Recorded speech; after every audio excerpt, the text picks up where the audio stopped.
Ms. Kennedy, I have it on good knowledge that you've been trying to spread a word to the public of Eden for quite a while concerning particular type of chiropractic or non-chiropractic treatment that your grandfather installed, or should I say, developed a lot of years ago. Exactly when did you think that you had to bring this message to Enid? Well, I worked on Tom Smith in 1991, and I did so for the cause of bringing this work to the public through the chiropractic profession. Tom Smith was my choice because he was the one who paid me any attention at all. I went to Philip Reed to start with, and then I went to Tom Smith. And the reason why I did this is because Grandpa, and I will refer to him as Grandpa, his name is Dr. Earl Franklin Craton. His standby. So what did I say last? In 1991, Grandpa, and I will refer to him as Grandpa, told me, because I went to see him on a regular basis, he said, don't come back down here without bringing me a doctor who's going to learn this, is what I was told. And so, at the spurring of my grandfather, I approached Philip Reed, chiropractor, DC, here in Enid, told him the fees that Grandpa received, asked him if he'd be interested. But I didn't actually get through to Reed. It was a phone call. I hung up the phone with him. All I know is that the staff was very interested in the fees. Went to the second chiropractor, Tom Smith. Got a hold of Smith. He got on the phone, and his words were, I guess the first thing I said was, have you ever heard of a man named Earl Craton? He says to me, is he an old geezer down around Dallas? I said, actually, he's around Fort Worth, and yes. And we set up a 20-minute appointment that day. I went to his office, and we discussed the prospect of having him go to Texas to learn this work, because that was my call, was to get a chiropractor to learn the work under my grandfather's tutelage. When you explained to him that you would like for him to go to Texas, what was his reply? He nearly flew down there within 24 hours. He nearly flew down there within 24 hours. In the 20-minute session that we discussed, Grandpa had told me, don't tell them that you're my granddaughter. And anyway, in the course of our discussion, which went from 20 minutes to like an hour and a half, I used the word Grandpa. And he said, who's your grandfather? I said, Dr. Creighton. Oh my God, this is Creighton's granddaughter. And so he knew who you were talking about? Oh, he knew exactly who I was talking about. How do you think he knew the name? Grandpa was anybody who was anybody inside the chiropractic profession, be it whether or not they were board members, presidents of boards, which he apparently and obviously did come to that in 1995 himself, but anybody inside the profession who was anybody in power or scientifically knew who Grandpa was. They knew him. You mentioned the word Creighton. I didn't know who Grandpa was, but all I know is he used to tell me I'm a has-been, and when I showed up on these chiropractors, and I've been to several chiropractors' doorsteps, I'm Creighton's granddaughter, I know the work, it's like Jesus Christ is in town. So Mr. Smith was interested in going, and your conversation resulted in what? I asked him if he had a problem. His response was, oh yes, every plumber's sink needs fixing. And so he asked me to look him over, and I did. Found a problem that he knew about already. What do you mean a problem? Well, he had a subluxated pelvis. And it was I think it was his left hip. I'm not for sure, I didn't write it down, but I know it was one of them. I know which way his head had moved. I do remember that because I remember where I had to stand to fix it. But I told him what his problem was without X-rays, and he knew what the problem was with X-rays. And when I told him what he knew already by having X-rays without X-rays, he was impressed. And he said, yeah, that's right. And so you're telling me that with this work, this particular work that your grandfather does, X-rays aren't necessary? Most of the time. Why is that? because there's specific landmarks that you have to know to look for on the body, and if you know to look for those specific landmarks, the answer is so obviously right in front of your face. And that's what you did with Mr. Smith. You went and looked for specific landmarks, and when you told him that what you had found, he agreed with you. Yes, that does hurt. No, he had X-rays. He had X-rays available to him. And by those X-rays, he already knew what the problem was before I ever walked in that door. And when I came in, he didn't tell me what the problem was. He only said that he had a problem because I'd asked him if he had a problem. His response was, every plumber's sink needs fixing.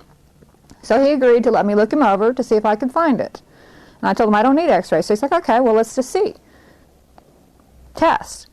So I stood him up and looked him over, and I told him exactly what he knew. And I did it without X-rays, and he was extremely impressed. And then before I sat down, I told him I know how to fix that. And I mean to tell you, he is diving for the floor.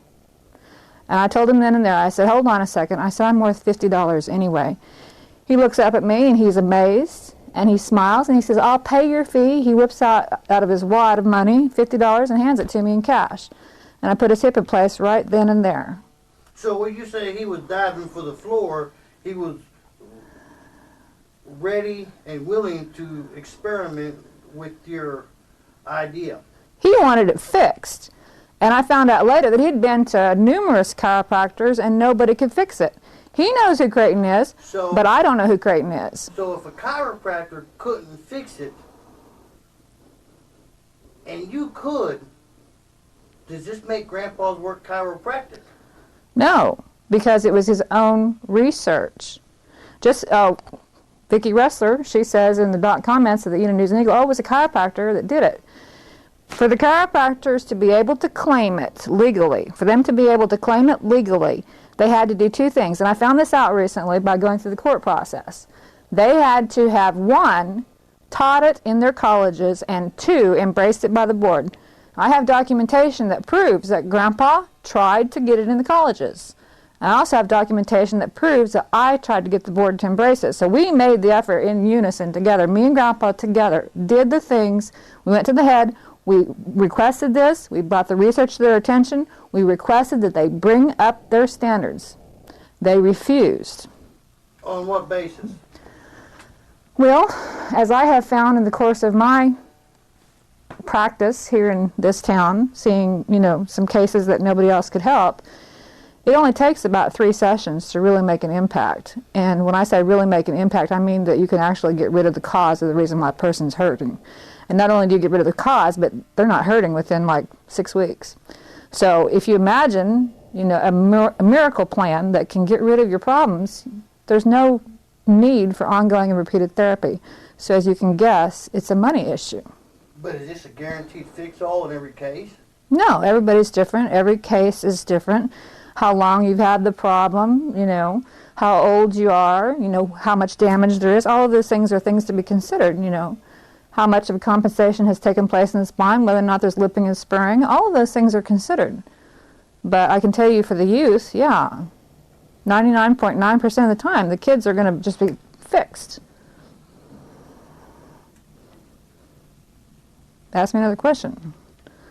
So, after you were finished with Mr. Smith, what was his What was the final result of him? Did he go to Texas or not? No. Why not? I remember talking to him. I was at the Phillips University campus. I was in the science building. I was talking to him on the phone on the hall. He wanted me to meet him at the airport because I was headed down there because I needed help myself. Mr. Smith wanted you to meet him at the airport. I was supposed to pick him up at the Dallas-Fort Worth airport and shuttle him from Dallas-Fort Worth airport to Grandpa's house. Why? But I wasn't going to get in till about 1 o'clock in the morning because I had to drive from Oklahoma to, Granbury, Texas. So the late hour of the night made that impossible? It was impossible at that point in time. I went ahead and made the trip, but, he didn't have a shuttle, so because he didn't have a shuttle, he didn't make the trip. Had I been able to make the trip earlier in the day, I would have shuttled him from Dallas-Fort Worth Airport to Granbury, Texas, your grandpa's home on the lake. And he wanted to go. So after Mr. Smith couldn't make the trip, I'm sure you didn't stop your quest in looking for other practitioners or members of the public who were interested in this service that you can provide. Where did it go from there? Well, I provided my resume to Dr. Smith at some point in time as an NSI specialist, I think it was. NSI specialist being what? Nerve signal interference specialist, which was Grandpa's coinage. If you go to the web and look up nerve signal interference, you'll still find the original page is gone, but I put a copy on my hard drive and put it back out there. But I found it in June of 1999. This is a little side note, but did a search for nerve signal interference on the web, and nerve signal interference, Creighton, is all there was out there in June of 1999. Now, it's a popular search term. I've made it popular, and I'm number one out of I don't know how many thousands. Well, who did you go to after Mr. Smith? I went to Frank Campschroeder. I think it was either or the fall of '96 or the summer or spring of '97. All I know is what I wore to the office that day, and was long-sleeved outfit. I walked into his office and I asked him if he'd ever heard of Earl Craton. His answer was a wide-eyed yes. I asked him what he had heard. No, I think I asked him first. I said, who spoke about him? He said, well, you know, the people down around Oklahoma City who give the licenses, which of course is the Oklahoma Board of Chiropractic Examiners. I said, yeah. He said, they talked about him. And I said, well, what'd they say? And this is a direct quote: if you ever get the chance to learn Creighton's work, jump on it. You mentioned the Oklahoma Department of Chiropractic Examiners. Did they, as a governing body for the chiropractic profession, consider what you're doing to be chiropractic? Because I mean, it seems to me, the common layman, that somebody in charge would have said something sometime down the line. Well, as I pointed out earlier, my initial quest was to find a doctor to learn the work that could carry the ball, as Grandpa would say, to the chiropractic profession, through the chiropractic profession, and then to the people. So that was my initial quest, was to find the doctor who would do this. I approached 3 chiropractors, Smith in '91, Campschroeder in either or '96 or '97, and then I was led through Pastor Maryland with First Assembly of God Church to a Camp Bartel in Tulsa, Oklahoma. And when I contacted Camp Bartel, he had heard about something similar, but he didn't know exactly, enough about it to know enough to speak as an expert. And I said, well, I happen to be the granddaughter of the originator. And he was interested, and he talked about the First Amendment. Okay. If you just let me say this, it would take less film. I was the granddaughter of the originator. He was interested. He talked about the First Amendment. He said that I could practice under the First Amendment, is what I was told, and that as long as I understood that I had a legal position, and that he would be willing to put his wing over me in order to have a small study. Who told you you could practice? Who told you you could do what you're doing under the First Amendment? His name is Kent Bartel, DC. Oh, he's the one who told you.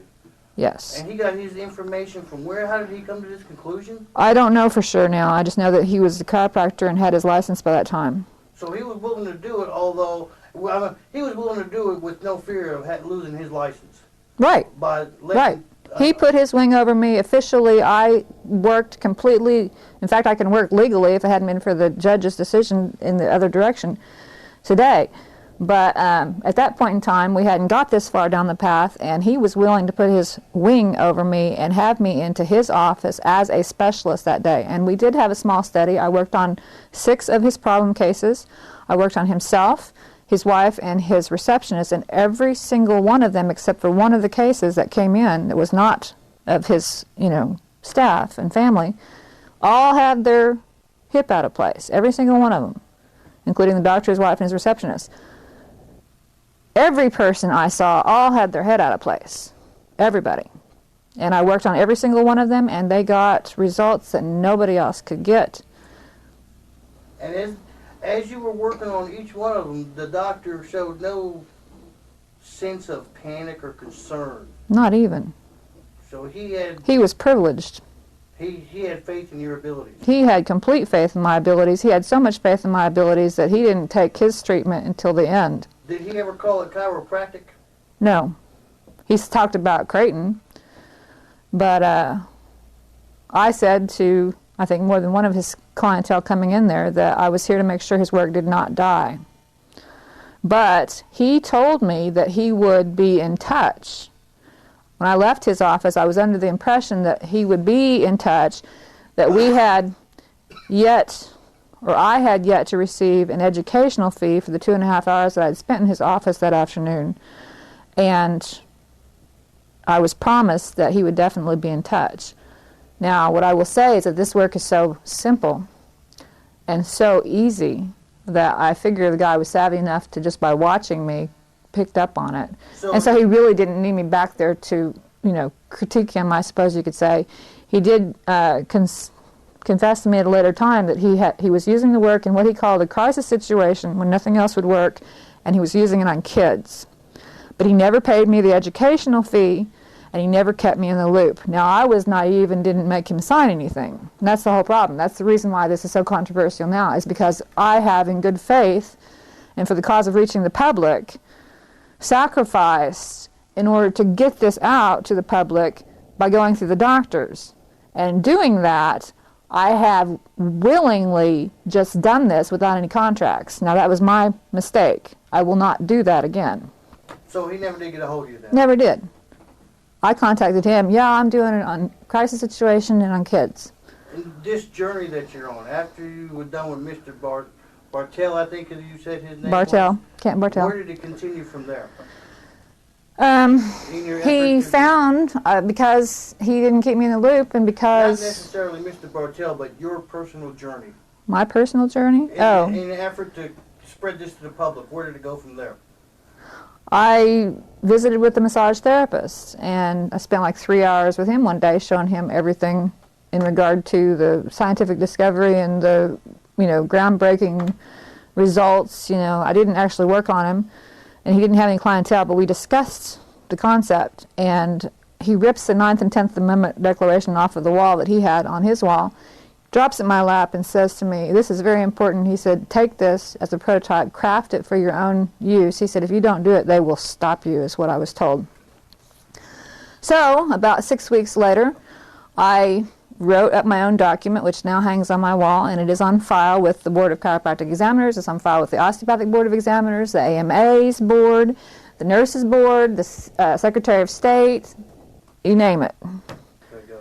Okay, so when I followed the guidelines to this document and filed or mailed this 9th and 10th Amendment Declaration with the cover letter from Grandpa saying, hey, she's qualified, and my acceptance of that position, that's when I got the chiropractor's attention.